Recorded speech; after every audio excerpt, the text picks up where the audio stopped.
Hi everyone! I-share ko lang sa inyo guys itong aking Adansonii plants. Ang nangyari is, nag-direct sunlight nga siya guys maghapon kaya nag-brown yung dahon niya. Ito guys yung pinakaiwasan natin, yung mag-direct sunlight maghapon. Ito pala guys is nasa gilid at hindi ko nga napansin. Simula nag-renovate kami ng bahay, yung ibang plants ko nalipat ko at ito na nga ay naiwan. Ang maganda sa plants natin guys is until 8 to 9 AM. The rest kasi guys, masakit na yan sa dahon nila kaya nagkakaroon ng brown. Dahil hindi talaga nila makakaya na full sunlight maghapon.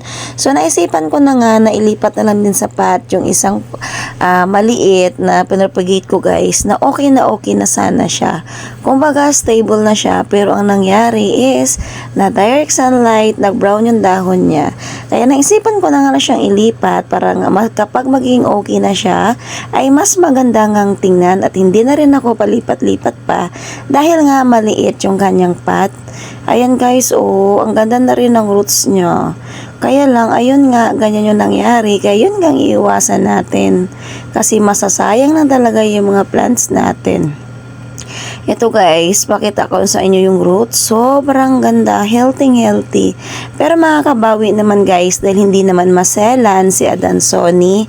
More in soil nga pala yung gamit kong potting mix kasi nga guys, naubusan ako ng rice hull. Kapag guys, soil ang gamit natin, more in soil, kailangan maglagay tayo ng styro o kaunting mga bato-bato sa ilalim ng ating pot.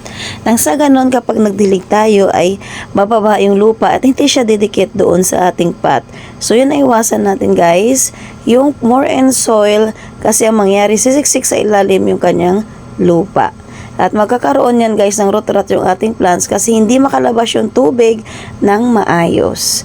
Thank you for watching. Bye!